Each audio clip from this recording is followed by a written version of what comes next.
आज अंतर्राष्ट्रीय महिला दिवस है।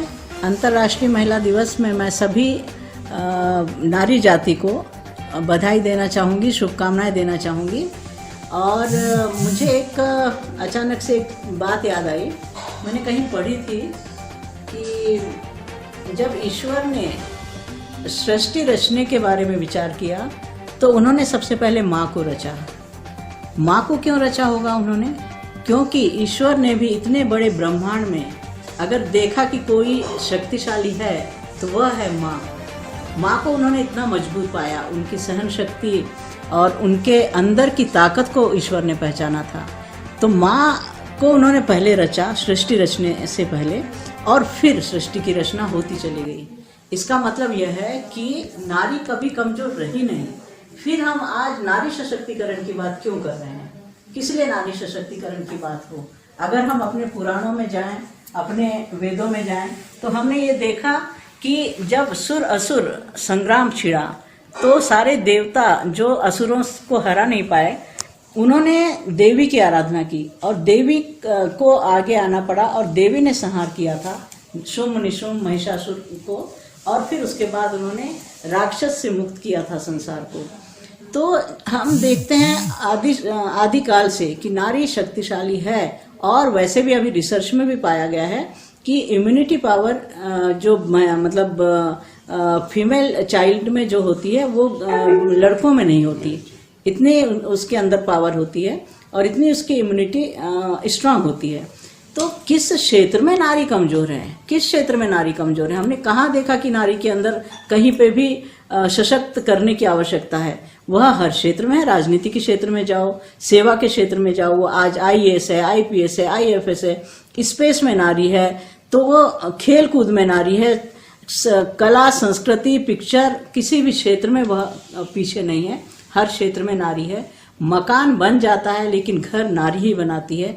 आज बगैर नारी के सुबह से लेकर शाम तक कोई कल्पना नहीं कर सकते, कोई पुरुष कल्पना नहीं कर सकता।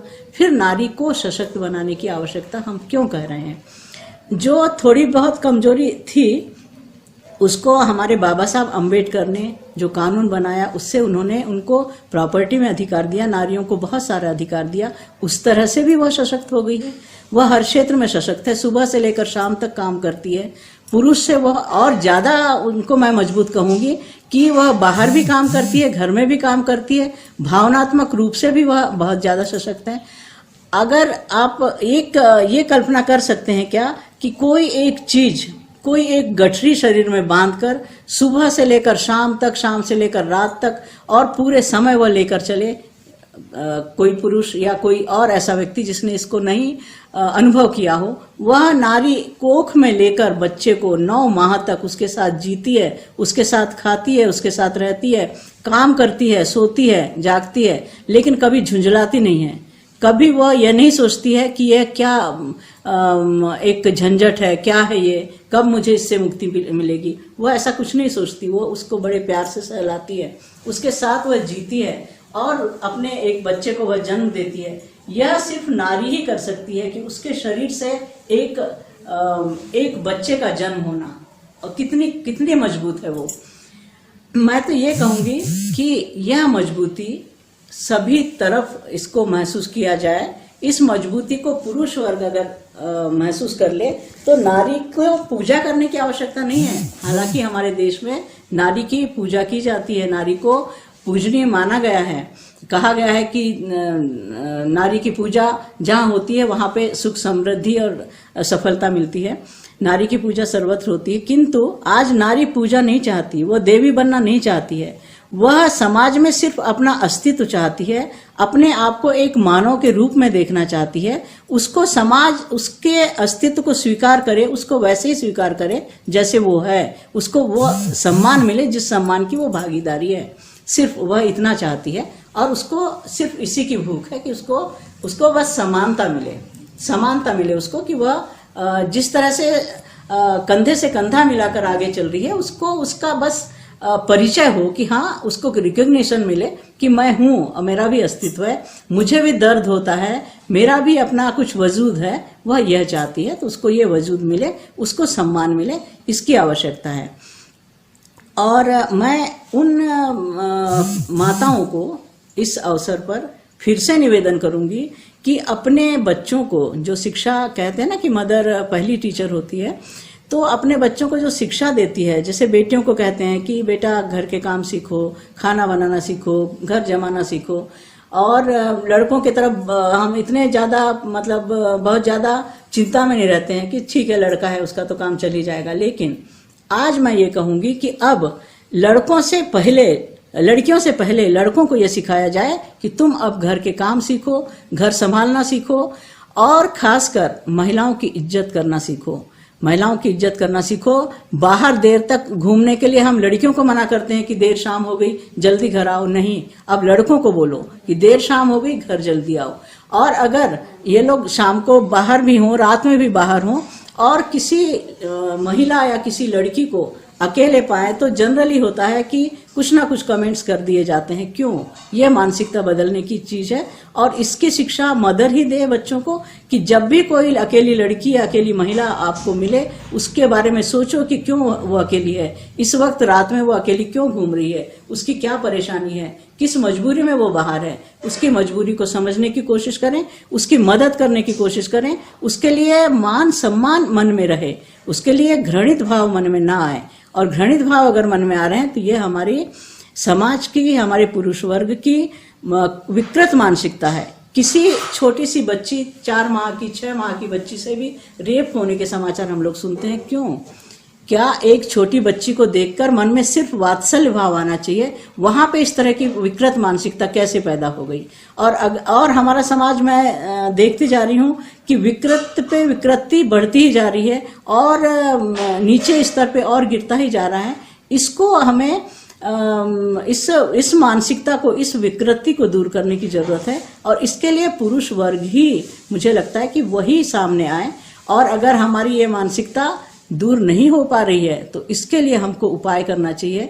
जगह जगह हम लोगों को मेडिटेशन, योगा और इस तरह के कुछ ना कुछ उपाय करते रहना चाहिए, जिससे कि वह मानसिक तौर पर, भावनात्मक तौर पर मजबूत रहे। हम कहते हैं कि पुरुष वर्ग बहुत मजबूत है, फिर ये कैसी कमजोरी है? ये क्यों कमजोरी है? इस कमजोरी को दूर करने के जो उपाय हो सकते हैं वो उपाय किए जाने चाहिए। और इसके लिए हमारे जो इस तरह के मतलब हमारे संस्कृति के जो भी हैं गुरु, उन लोगों की जिम्मेदारी है कि वो जगह जगह और मतलब पूरे समय जब जब भी अवसर मिले इस तरह के कार्यक्रम जरूर आयोजित करें।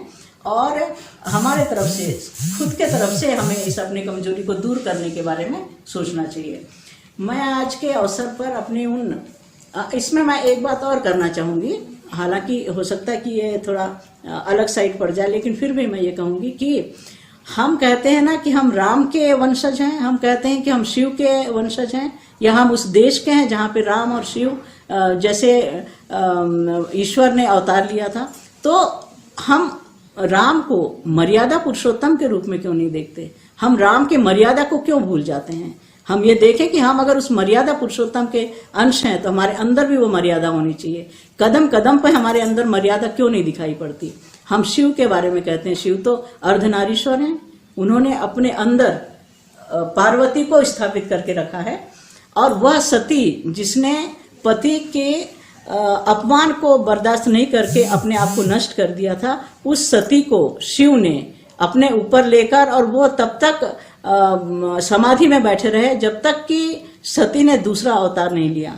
वो एक अर्धनारीश्वर, हम तो उस शिव के वंशज हैं, उस शिव के अंश हैं हम। तो हमारे अंदर वो शिव, वो राम कहाँ चले गए? क्यों नहीं उस चीज को हम लोग ने अपने अंदर जागृत रखा? हम सिर्फ पूजा करने तक के लिए ही रखेंगे इस चीज को, इसको हम अपने अंदर क्यों नहीं शामिल करते हैं? तो मैं तो सभी से यही अनुरोध करूंगी कि अपने बच्चों को ये संस्कार दें, उनको सिखाएं, उनको बताएं, और उनको कहें कि हम अपने उन मर्यादा पुरुषोत्तम को याद रखें, और हम अपनी उन मर्यादाओं को हमें हमेशा हर कदम पे शामिल रखना चाहिए। मैं आज अपनी उन मातृशक्तियों को, उन नारियों को बड़े सम्मान से, बड़े आदर से नमन करूंगी, जिन्होंने मेरी लाइफ में मुझे आगे बढ़ाने में, या आज तक के दौर में जिन्होंने मुझे प्रत्यक्ष अप्रत्यक्ष रूप से सहयोग दिया। उसमें मेरी माँ का ऋण तो कोई नहीं कभी चुका सकता। माँ को मैं नमन करूंगी। मेरी नानी जिन्होंने हमको पढ़ाने में लेकर तो पालन पोषण से लेकर तो आगे बढ़ाने के से लेकर काफी सहयोग किया उन्होंने। उनको मैं कभी नहीं भूलूंगी। मैं उनको आज उनके चरण स्पर्श करके मैं उनको उनके प्रति आभार व्यक्त कर रही हूँ। मेरी मामियाँ थी, मेरी सास, जिनके कारण मैं आज सर्विस कर पाई ठीक से, और मेरे बच्चों की तरफ से और घर की तरफ से मैं निश्चिंत रही। मेरी ननंद, उन लोगों के उनके सहयोग को मैं कभी नहीं भूल पाऊंगी। हमारी बेटियां, हमारी बहू, मैं उन सभी को आज आभार व्यक्त कर रही हूँ सभी का, और सबके लिए मैं ढेर सारी शुभकामनाएं अपने तरफ से दे रही हूँ। मैं कृष्णा कुमरे, मेरे पति श्याम सिंह कुमरे, और मैं एडिशनल डायरेक्टर फाइनेंस हूँ और अभी सहकारिता विभाग में पदस्थ हूँ।